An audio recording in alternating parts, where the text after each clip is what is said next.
Assalamualaikum warahmatullahi wabarakatuh. Nah, kita hari ini tuh masuk ke dalam sesi ke-14 untuk mata kuliah pengantar ilmu ekonomi dan bisnis. Nah, sebelumnya saya izin share screen terlebih dahulu.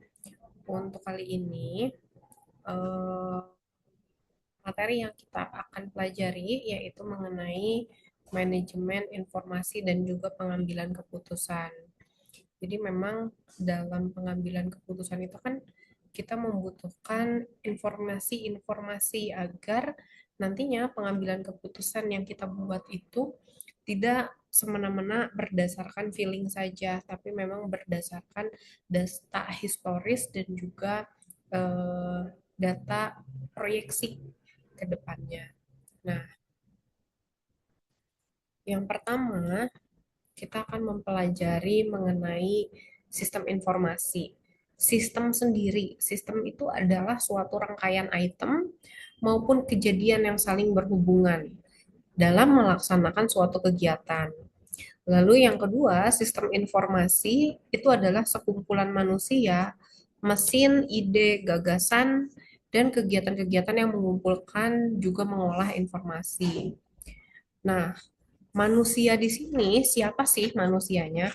Manusianya itu adalah usernya atau orang-orang yang menggunakan dan juga mengelola si sistem informasi. Siapa aja biasanya dalam sebuah perusahaan itu ada manajer, terus ada data analis, dan juga staff-staff operasional yang membutuhkan si manajemen sistem informasi ini. Lalu yang kedua itu ada mesin. Apa mesinnya? Mesinnya itu adalah perangkat keras maupun perangkat lunak yang nantinya digunakan untuk sistem ini. Lalu ada juga nih ide dan gagasan, yaitu adalah metode maupun konsep yang digunakan biar nanti data-data yang ada dari data historis dan juga proyeksi itu dapat menjadi sebuah informasi yang menjadi berguna. Nah, berguna untuk apa? Biasanya itu berhubungan dengan pengambilan keputusan. Lalu setelah itu ada kegiatan. Nah, kegiatannya itu apa? Kegiatannya itu meliputi pengumpulan data, pengolahan data, dan juga distribusi informasi. Lalu di sini ada sistem tersebut membantu manajer dalam hal akuntansi, perencanaan, dan juga operasi perusahaan sehari-hari. Dari sisi akuntansi, biasanya digunakan untuk melacak transaksi keuangan. Sebelum melacak juga biasanya dilakukan sebagai pencatatan. Jadi kalau misalkan sama orang akuntansinya sendiri, biasanya sistem informasi ini digunakan untuk mencatat transaksi dari hari ke hari maupun setiap kegiatan operasional perusahaan. Lalu oleh bagian lain maupun bagian akuntansi itu sendiri juga bisa digunakan untuk pelacakan transaksi keuangan. Yang kedua yaitu adalah pengelolaan anggaran. Bagaimana sebuah bagaimana sebuah perusahaan itu dapat mengelola anggaran. Jangan-jangan anggaran yang eh, telah sebelumnya diset itu tidak digunakan secara baik oleh bagian-bagian tertentu. Atau mungkin anggarannya itu over budget. Nah, ini biasanya bisa terlihat menggunakan sistem informasi. Lalu yang kedua, yang terakhir itu juga digunakan sebagai pelaporan keuangan. Jadi kalau dulu itu biasanya pelaporan keuangan masih manual ya, dari pencatatan keuangan sampai nanti akhirnya itu keluar pelaporan keuangan. Nah, kalau sekarang itu biasanya ketika kita mau eh, membutuhkan laporan keuangan, itu tinggal di generate saja datanya dari data transaksi harian. Nah, terus di sini setelah hal akuntansi ada juga hal perencanaan. Biasanya kalau untuk perencanaan ini em, apa ya, menggunakan data-data ataupun informasi yang nantinya itu data dan informasinya dianalisis lebih lanjut. Biasanya itu ada stafnya, yaitu adalah data analis. Nah, jadi nanti teman-teman nih kalau misalkan ditempatkan sebagai data analis itu harus teliti banget gitu ya, karena di situ berhubungan dengan biasanya big data dan juga bagaimana caranya menginterpretasikan data menjadi sebuah informasi. Lalu nanti informasinya itu digunakan untuk operasional perusahaan dan juga untuk perencanaan strategis. Jadi, bagaimana rencana-rencana dari sebuah perusahaan itu biasanya menggunakan atau berdasarkan data yang sudah dikelola oleh seorang data analis. Lalu yang ketiga, yaitu adalah untuk operasi perusahaan sehari-hari. Ini banyak sih ya, saya sebutkan aja di antaranya. Misalnya seperti manajemen inventaris, lalu em, kalau misalkan di marketing itu biasanya dari pengelolaan data pelanggan gitu ya. Makanya nih teman-teman biasanya kalau kita beli sesuatu isi nama gitu ya, isi alamat dan lain sebagainya karena nanti data kita akan digunakan sebagai data pelanggan sebuah perusahaan. Terus setelah itu juga bisa nih digunakan biasanya oleh operasional sebagai pemrosesan pesanan. Jadi siapa aja yang melakukan pesanan, pesanannya sudah di proses dalam tahapan apa, itu harusnya ada semuanya dalam sebuah sistem.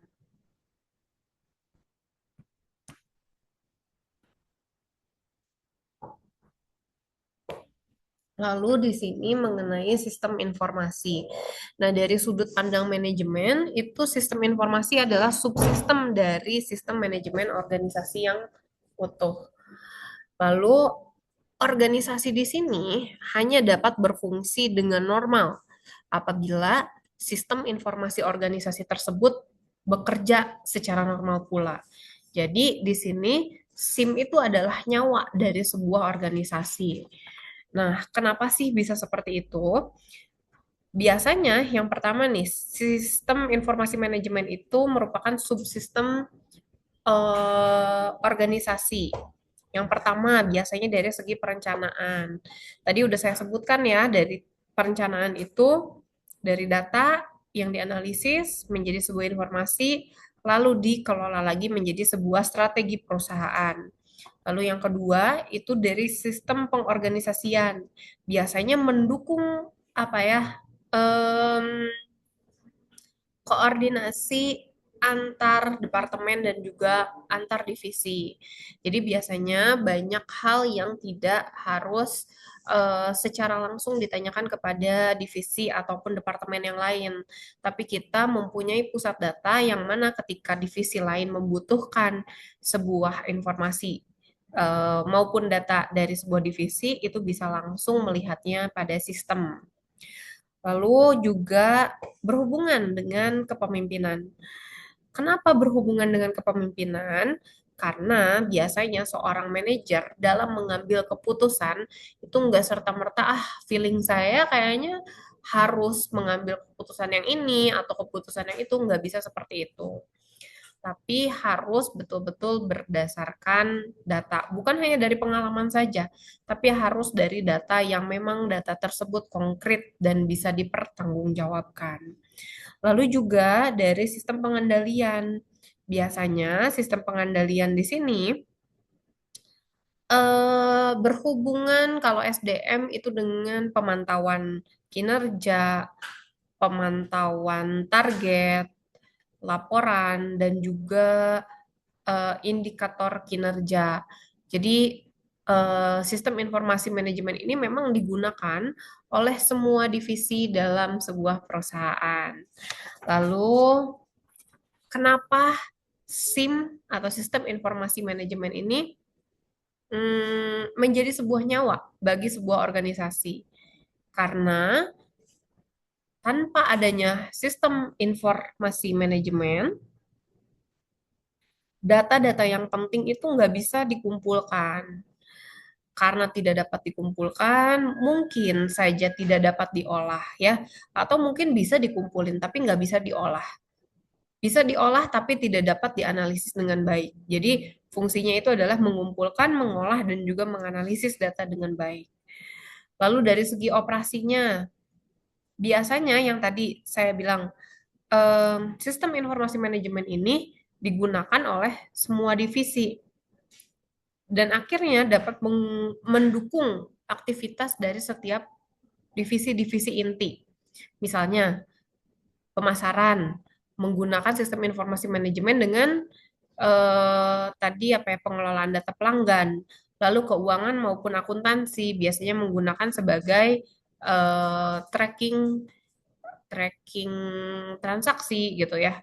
Lalu dari SDM biasanya digunakan untuk menilai dari seorang staff. Lalu dari segi operasi itu biasanya digunakan sebagai tracking rantai pasoknya.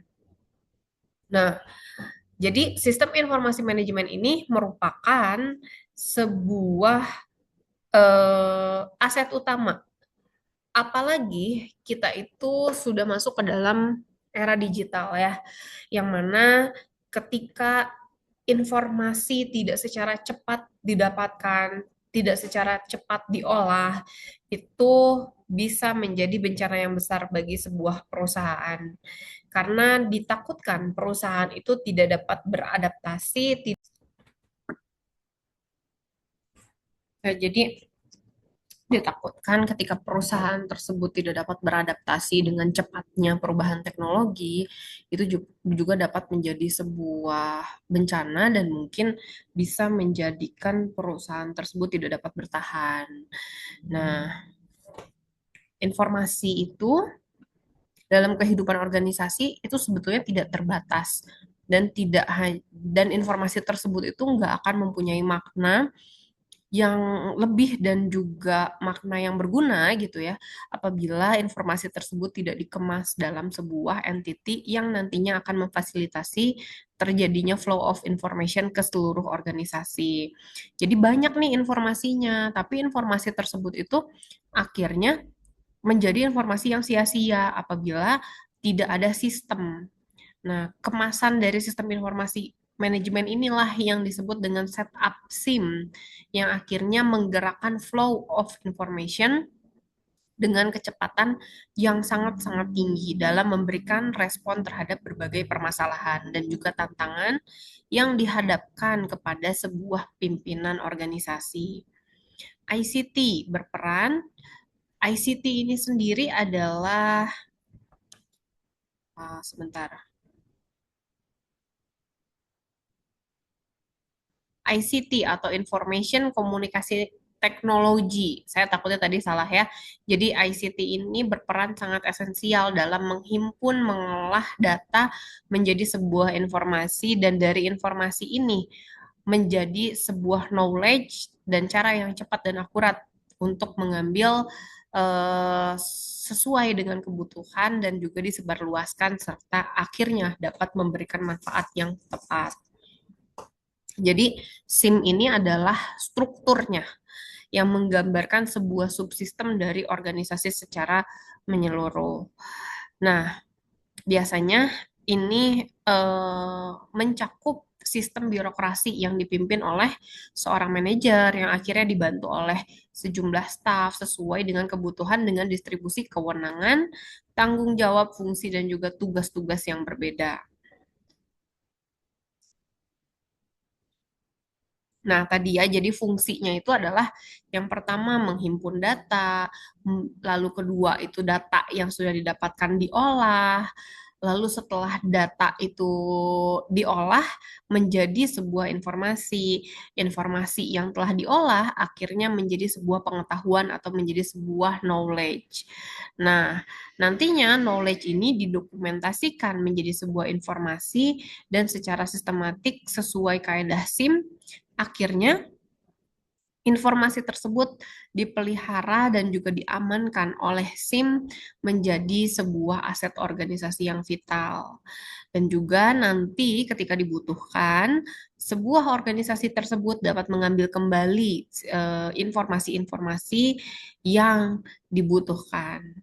Nah, lalu ditransformasikan dan akhirnya dapat dibagikan, juga diterapkan dan memberikan manfaat bagi apa ya dasar untuk menetapkan sebuah kebijakan tertentu. Nah, ini jadi proses kerjanya itu biasanya diaktifkan oleh seorang manajer SIM dan juga melakukan fungsi dasarnya bila sesuatu ready to go.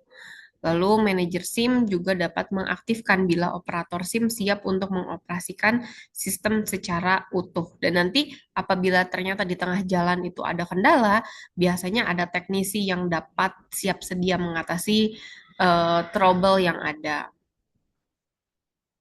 Nah, penggunaan SIM ini juga diperlukan pengawasan secara terus-menerus, dan pengawasan tersebut diperlukan bila operator menghadapi kesulitan. Jadi, selama jalannya SIM ini biasanya nanti akan ada evaluasi juga. Apa sih kesulitannya? Apa sih yang kurang dari sebuah sistem? Akhirnya sistem tersebut dilakukan perbaikan secara terus-menerus sehingga dapat menjadi sistem informasi manajemen yang mumpuni.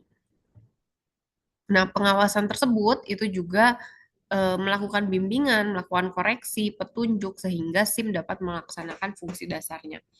Jadi bukan hanya menggunakannya aja ya, karena yang menggunakan SIM itu kan sebetulnya semua divisi ya. Nah, si divisi MIS atau SIM ini yang bertanggung jawab untuk membuat sebuah petunjuk atau juga SOP bagi semua divisi untuk dapat menggunakan si sistem informasi manajemen. Nah, untuk penggunaan SIM ini juga eh, harus didukung dengan jaringan intranet maupun ekstranet yang siap difungsikan dengan keandalan jaringan. Karena biasanya ketika lumpuh jaringan itu juga banyak divisi yang akhirnya tidak dapat kerja gitu ya. Ketika salah satu divisi itu macet kerjanya, juga akan berdampak akhirnya kepada operasional sebuah perusahaan.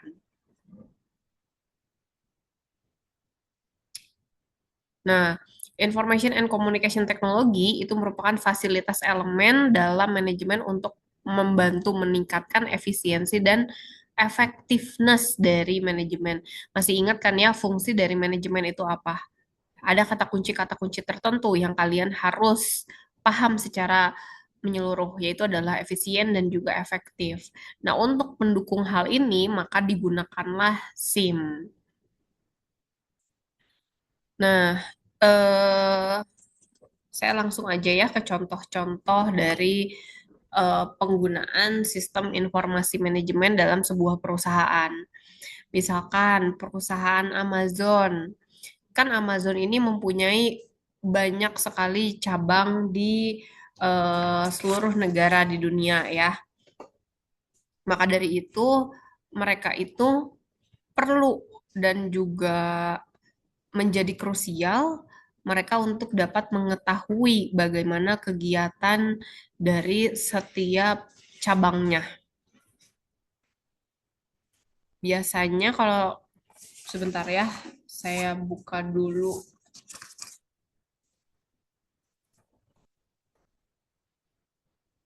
Nah, Amazon itu menggunakan eh, sistem informasi manajemennya untuk sistem manajemen rantai pasok atau supply chain management dan juga customer relationship management atau sistem manajemen pelanggan. Fungsinya untuk apa? Yang pertama, memantau stok barang. Di negara-negara tertentu stok barangnya seperti apa? Apakah masih aman atau mungkin sudah mulai berkurang gitu ya. Terus pernah kan ya teman-teman ketika lagi buka-buka e-commerce ataupun eh, apa ya, eh, belanja secara online gitu kan, diberikan rekomendasi produk gitu. Nah, biasanya rekomendasi produk tertentu itu didasarkan kepada historical pembelian kita dan juga preferensi pembelian kita sebelumnya. Nah, ini juga biasanya merupakan salah satu fungsi dari customer relationship management. Lalu Amazon juga menggunakan sistem informasi manajemen ini untuk mengelola pengiriman dengan efisiensi tinggi sehingga diharapkan barang-barang yang dikirim itu juga dapat sampai pada tepat waktu. Nah, dampaknya apabila si sistem ini tidak berfungsi, mungkin salah satu cabang itu dapat kehabisan stok atau mungkin kelebihan stok. Nah, kekurangan stok pastinya kehilangan potensi penjualan. Kehilangan potensi penjualan akhirnya berdampak juga pada pendapatan sebuah perusahaan. Beda halnya apabila si stoknya kelebihan. Stok yang berlebih itu juga kan tidak efisien ya. Akhirnya bisa menjadikan si perusahaan tersebut buang-buang stok atau mungkin stoknya udah kadaluarsa gitu ya. Akhirnya dibuang begitu saja. Terus tadi mengenai pengiriman. Keterlambatan pengiriman juga kan bisa menurunkan rating ya. Dan kalau misalkan tiba-tiba ada kompetitor gitu, misalnya yang lebih cepat untuk pengirimannya, mungkin saja pelanggan kita sebelumnya dapat berpindah kepada lain hati, yaitu kepada kompetitor kita. Terus bisa juga kehilangan competitive advantage dari layanan pelanggan yang buruk gitu. Atau ini mungkin contohnya di bank ya, eh, bank BRI misalnya gitu ya. Sistem informasi manajemennya itu digunakan sebagai core bankingnya. Untuk apa? Mengelola data rekening nasabah. Terus makanya kita itu sebagai nasabah bisa bertransaksi di mana aja gitu ya. Nggak misalnya gini, saya transaksi mobile banking. Terus dengan rekening yang sama, ibu saya ngambil dari ATM gitu. Nah, yang ketariknya itu dari saya dulu padahal di menit yang sama itu bisa mengurangi saldonya gitu kan. Nah, itu tuh sistem informasi manajemen. Terus ada juga biasanya kalau di bank ini penyediaan layanan transaksi 24 jam setiap harinya atau 24 per 7 gitu ya, melalui mobile banking, internet banking, lalu melacak transaksi untuk mencegah adanya fraud dan juga memastikan keamanan. Nah, bayangkan ya ketika SIM-nya itu tidak berfungsi, itu nggak bisa diakses di mana aja gitu. Jadi kalau saya itu nasabah Bank BRI cabang Asia Afrika, ya saya cuma bisa bertransaksi di situ-situ aja. Bayangkan kalau misalkan tadi dalam waktu yang sama kita ngambil uang dengan jumlah yang sama tapi yang tercatatnya hanya satu. Itu kan bisa berdampak ya untung ya kita sebagai nasabah. Tapi kalau untuk banknya mungkin rugi gitu. Nah, terus juga eh, banyak ya sebetulnya perusahaan-perusahaan yang menggunakan sistem informasi manajemen atau ini deh kemarin saya baru nganterin kakak saya mau pulang ke Australia gitu ya menggunakan Garuda. Di situ kan dari awal sistem pemesanan, terus udah gitu jadwal penerbangannya, ketersediaan kursinya, harga tiket itu pernah nggak kalian dengar? Katanya kalau misalkan kita ngelihat harga tiket menggunakan handphone yang bagus, iPhone gitu misalnya dibandingkan dengan handphone yang jadul banget atau menggunakan PC yang jadul banget pada detik yang sama menggunakan platform yang sama itu ternyata harganya bisa beda. Kenapa bisa gitu? Ya pasti menggunakan sebuah sistem. Terus udah gitu mengelola logistik pesawatnya gitu ya. Ketika kita check in itu kan kita ngumpulin bagasi kita gitu ya. Kebayang ya sebetulnya bukan hanya satu penerbangan saja kan Garuda gitu ya pada jam itu gitu. Mungkin ada sampai 30 penerbangan. Gimana kalau misalkan bagasi kita yang harusnya nyampainya ke Melbourne tapi ternyata nyampainya ke Los Angeles misalkan. Nah, itu kan bisa menjadi fatal gitu. Maka dari itu biasanya si baggage ini dikelola langsung oleh sebuah sistem. Nah, contoh-contohnya sih seperti itu ya. Nah, untuk tugas hari ini, teman-teman cukup komen di video ini. Hmm, apa ya soalnya? Apa dampak yang akan terjadi apabila sistem informasi manajemen pada kantor atau organisasi atau perusahaan masing-masing teman-teman tidak berjalan secara baik ya. Jadi silahkan komen baru nanti saya akan absen. Begitu ya teman-teman ya. Oke, terima kasih udah ngikutin kelasnya sampai akhir.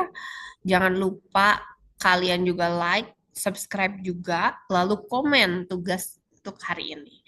Makasih semuanya. Wassalamualaikum warahmatullahi wabarakatuh.